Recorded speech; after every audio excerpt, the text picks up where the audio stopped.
Hi there, I'm Rebecca and a really warm welcome back to my channel, PumpkinBecki. In this week's video we're going to be making an indoor fairy garden and we're going to be utilising some of these. Let's get started.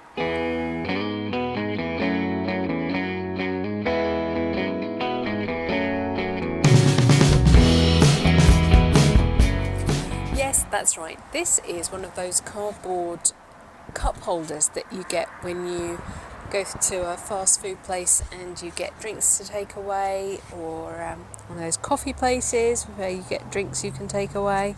And I'm going to show you how to repurpose it so that you can create something like this. I've made this from lots of repurposed materials. The door I did not make, the door I bought, but it is adhered to what I have made. The main body of the house is made from a plastic laundry detergent bottle. I trimmed the top off, and then the roof is made from an empty drinks can, which I carefully cut the top and the bottom off, leaving me just a rectangular sheet of aluminium. I then curled it round into a cone shape and stapled the bottom, to put a couple of staples in just to hold the shape, and then covered it in masking tape. And that masking tape gave me something to adhere the shingles to. So let's look at how we're going to turn this into this.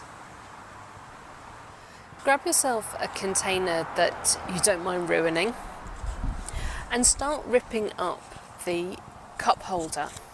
Now you're going to notice when you're working with the cup holder that one side will probably have a sort of a grid pattern on it, and the other side is much more organic looking. We're going to try and focus on using just the organic looking side. So you're going to tear yourself up pieces of the cup holder. Try and think in terms of the scale of the item you're going to be making, although to some extent it doesn't entirely matter. And for the roof shingles, try and utilise bits which are a bit thicker. They're usually more moulded, so there's usually a bit more material in these areas. And that gives them really interesting little kicks, and the lip will give you interesting shapes as well. And you can see here that's exactly what I've done. I've torn myself interesting shapes and left these ridges and thicker parts on so that it gives this roof some real animation. You're also probably going to want some kitchen roll and possibly some masking tape. You can use any sort of masking tape. Something that is papery is far more useful than a plasticky sticky tape, but it doesn't matter what colour it is. I just happen to have this blue one. In your container you're going to squeeze some PVA glue, and you're going to add enough water to that to make quite a liquidy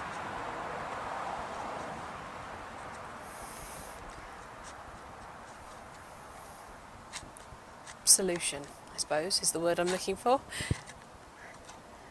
It's quite safe, so you can mix it with your fingers. You don't have to use gloves or anything. This is all water soluble, clean up with soap and water. And once you've got quite a runny consistency, but it's fairly evenly mixed, you can start adding in your cardboard.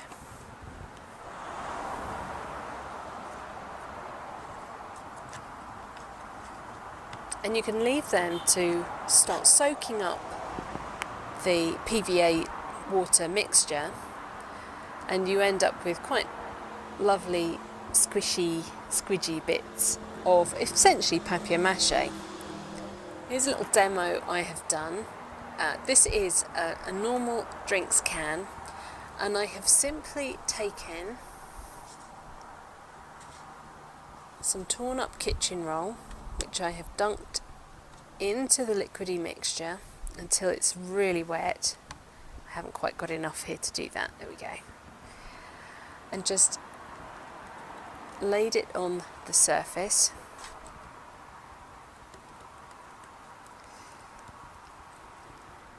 And then before that's had a chance to dry, I've begun sticking on tiles and shingles.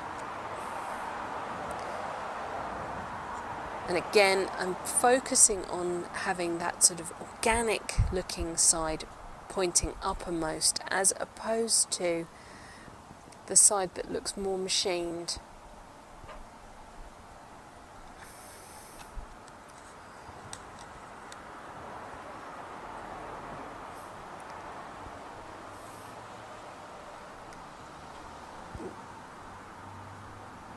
And you're just going to squish them onto the surface. Doesn't matter if there's little gaps. That's going to help it almost look like stonework. And you can see here that I've put some shingles on as well, and I've allowed those to stay poking upwards. They're going to get even more rigidity once we varnish.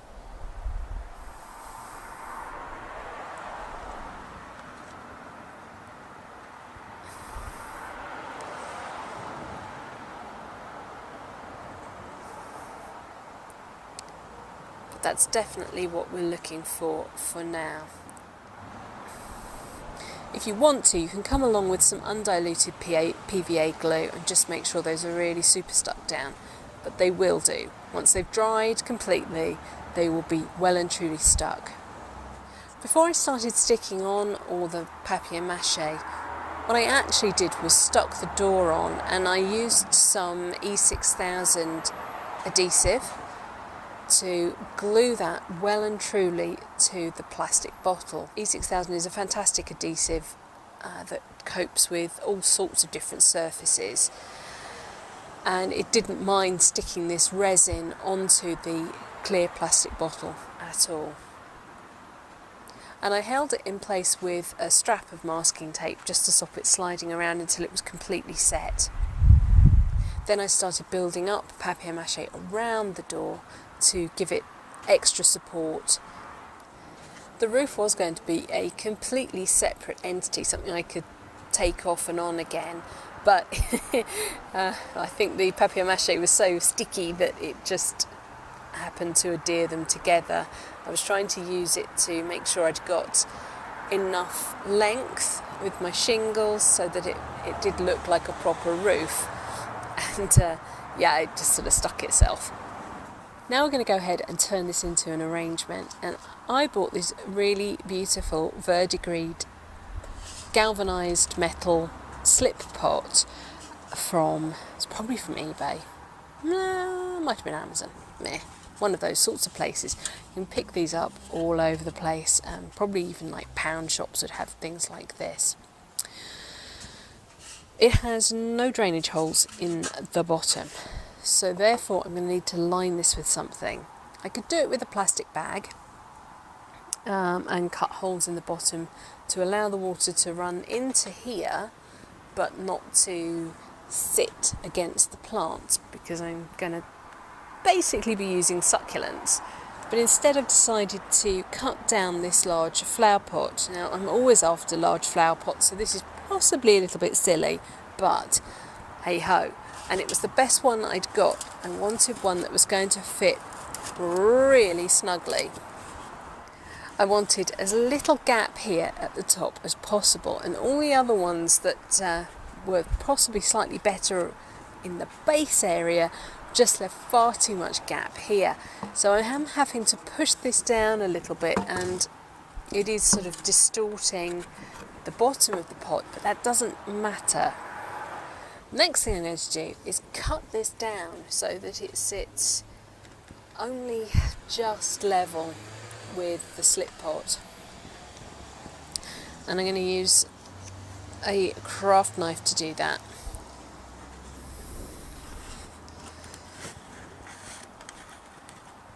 And I'm going to use the top of the pot the top of the slip pot to give me a guide as to where I want to be cutting to.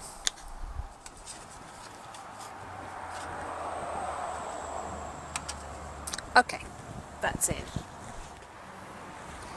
And I'm going to start by putting a layer of my eCoco succulent and cactus compost in.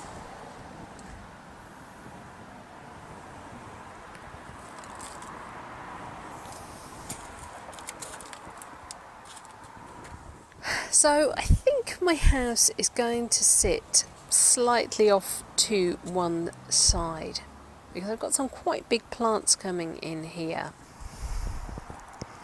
So I'm going to try to use this fence to disguise the slip pot a little bit. And the first plant I'm going to put in is this flaming Katie, or Kalanchoe, I've also heard it called, which is a beautiful succulent type plant. It has lovely thick glossy leaves and these fabulous flowers, and it's going to live up towards the back here, and it's going to be my tree, if you like. It may actually take up the whole planter, but hey, there we go. So I've just removed some of the more massive leaves just to help reduce its scale a little bit. And everything else going in has a much smaller root ball, so I can fill in with some compost.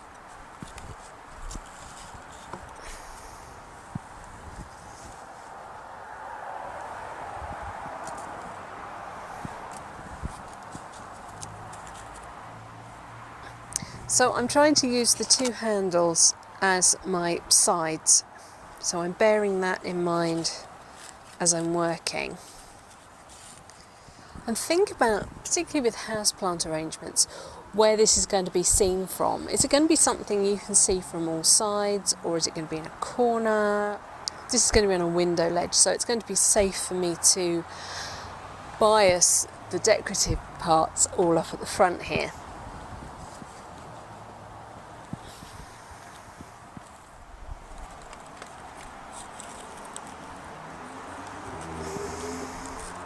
So to get the house sitting in here nicely and not take up too much of the planting space, I'm having to break off a few bits of the flaming Katie, but it's so beautiful and abundant, it's not going to really matter.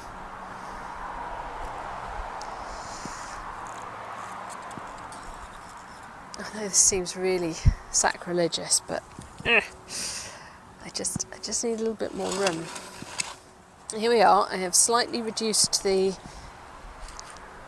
Kalanchoe and maybe even sort of slightly bias it to one side, and then I can get my house in kind of there. And I've got this lovely piece of plum slate which I'm going to put in front, and you can see hopefully that still leaves me lots of planting room. I went onto the Bakker website. They are a big plant producer in the Netherlands, and I was looking for succulent creeping plants, ground cover almost, low growing, and I came up with a Peperomia rotundiflora, which is this beautiful bright green one, and also this Pilea glauca at the front here, which has much smaller leaves. Again, it's a creeping ground cover plant, succulent, so is great as a house plant. And I loved these grey cast leaves. I thought actually they were going to look really pretty with what I intend to do. But these are lovely substantial plants. They were about £6 each, plus delivery, and being succulent I can divide these up really easily. Now I think in reality I'm going to use the pilea as opposed to the peperomia for this project because I've got actually less space than I realised. But I've got other plans for this because it actually makes a beautiful terrarium plant, and I'm going to replant one of my terrariums. So here we go. This is my pilea glauca, and as I say, I should be able to split this root ball up quite easily because this is a succulent plant.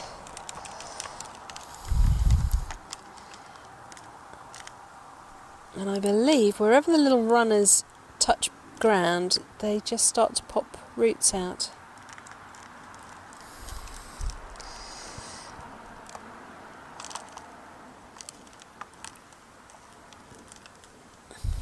Oh, okay. There's the original plug.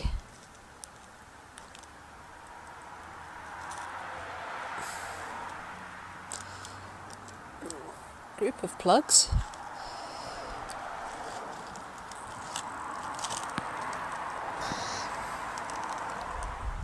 I have to say, I've never bought from Bakker before.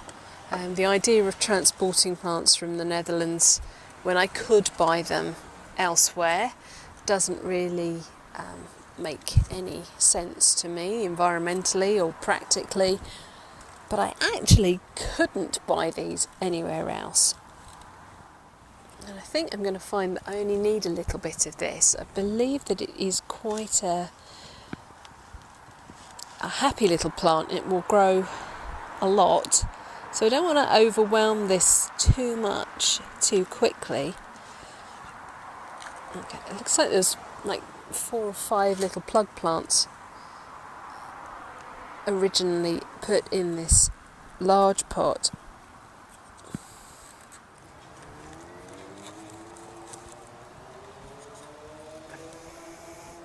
As I always say with fairy gardens, keep checking, keep making sure that everything is where you want it to be.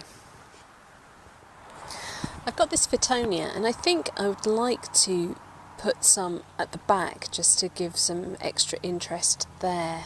The Fittonia and the Flaming Katie are readily available here in the UK, so I just bought these from B&Q, and I have seen them in garden centres everywhere. The Fittonia or nerve plant come in a gorgeous range of colours, and it's the veins that have the colour. Now, to make this into an autumny Halloween type arrangement, I came across these seed pods. These were at Hobbycraft, and they are called, I'm going to get this wrong, Putka pods. They come in a pack like this.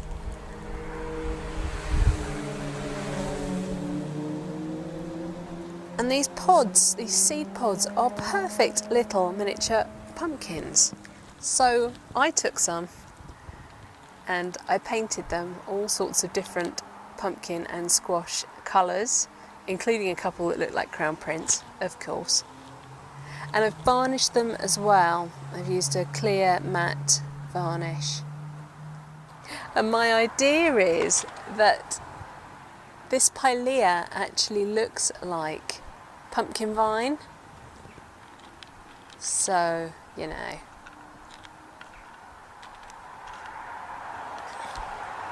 I'm thinking, make them look like they're growing out of the vine.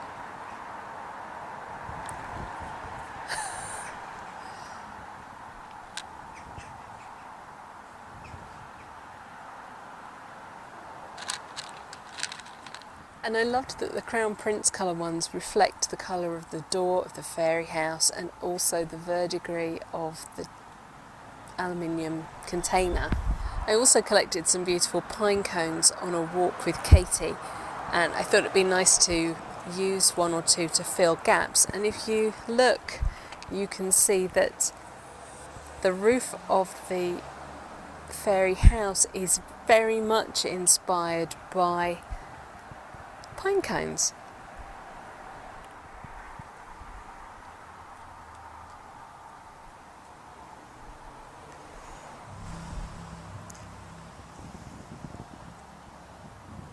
There we go, all finished.